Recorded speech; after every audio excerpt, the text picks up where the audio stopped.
All right, let's move in to the Miami Dolphins. They also finished 11-6 last year.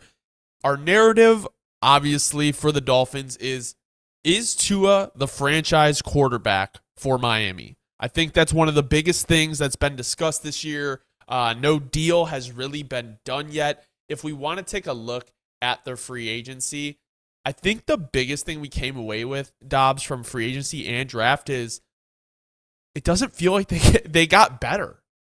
And I feel like so many other teams in the AFC got better. It truly doesn't. And when you look at, they got the Jalen Waddle deal done. OBJ's your wide receiver 3. If you don't got to ask him a ton to do it, if you're not going to ask a ton of him, I think he's a good addition. They signed Aaron Brewer, who's a decent center, but they lost Robert Hunt, who was a pretty good guard. Did the O-line get much better? I mean, did it? I think it probably took a little bit of a step back losing Robert Hunt. You're banking on Neville Gallimore filling the Christian. I don't know. They have decent players on the D-line, but Christian Wilkins is just such a different type of player. Jordan Poyer, Marcus May, good safeties, but overall, I don't know. How do you feel about the free agency? I think, well, for me, okay, look, as far as free agency went, it's kind of even like you could say, in a sense, perhaps, no, not the same, but similar to the Bills to an extent, right? I think, look, I'm going to say like this. I think getting Jordan Brooks was a really good move, right? I like that move a lot. I think that was a nice move, getting him into this Dolphin system. I think he's going to play really well in this defense, right? Kendall Fuller, I love that move a lot too. And more than anything, like you were saying, a lot of the stuff was kind of just replacing guys that they already lost. And it's kind of guys that are just going to come and fill that same void and play very similar style, which, again, is not a bad thing for the Dolphins because you already were a team that was in the playoffs and it's a competitive team. But I think, to your point, is it enough because we already saw what it was like last year versus the champions? Now, again, I'm not sure. I think the most important thing, like you're pointing out too, is Neville Gallimore. It's nothing against him at all, right? But having to replace Christian Wilkins is a big deal in this defense, how this defense plays.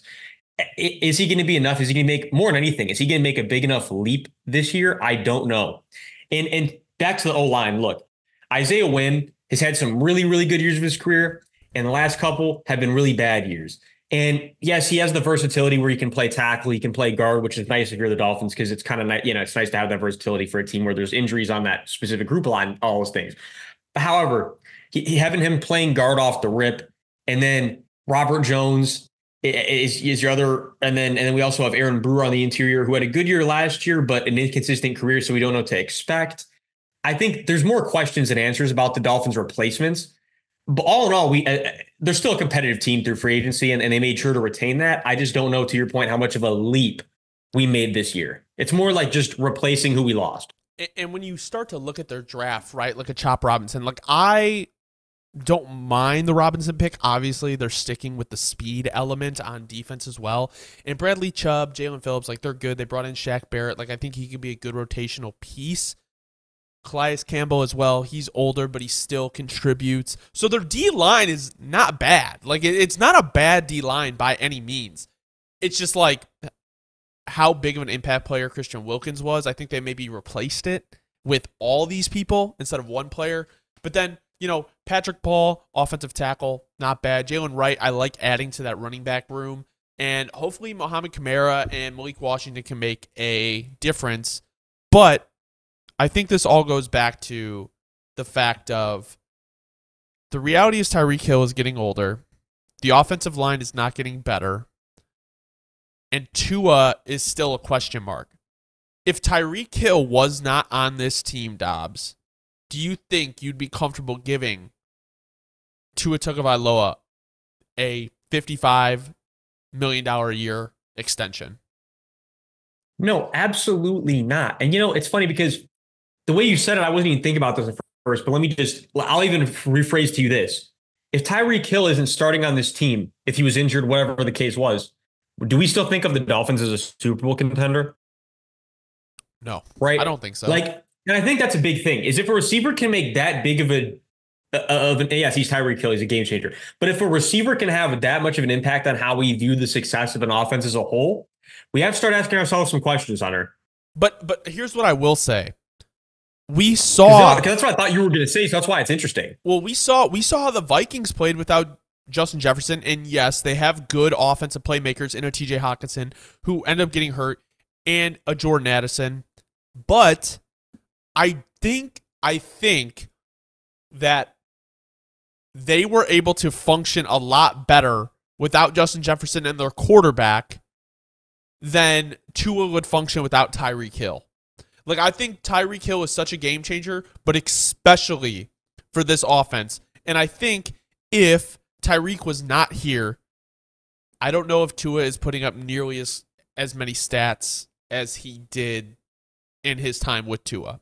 Honestly, like, I've really wanted to support Tua, and I don't think he's a bad quarterback, but I think he's propped up by a lot. He strikes me as one of the guys that you don't win because of, you can win with, but we really haven't seen them win much with him, you know?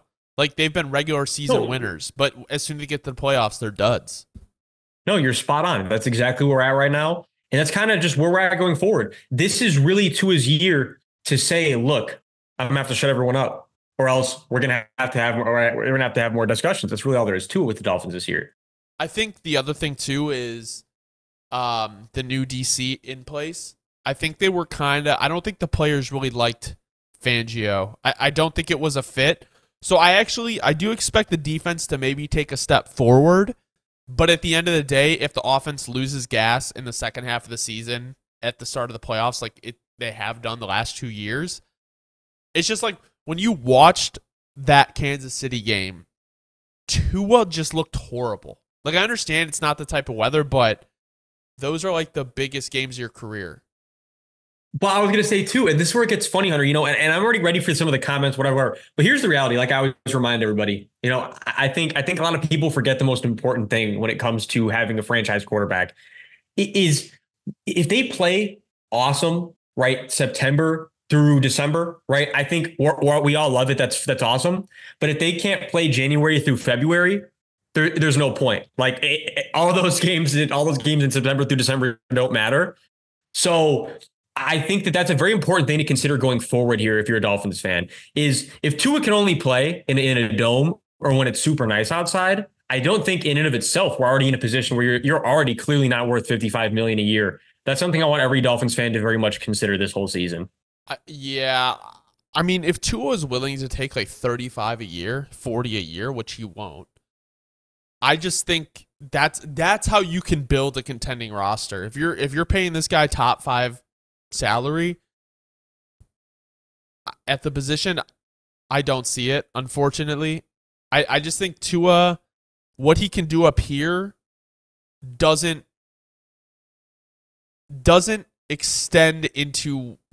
cover for his lack of like physical ability, if that makes sense. Like where it's we see these guys that are super athletic far into his career. Like that's the thing. Like some games it will, but not when it matters most. You know what I mean? No. Well, we'll see if Tua is the franchise quarterback this year.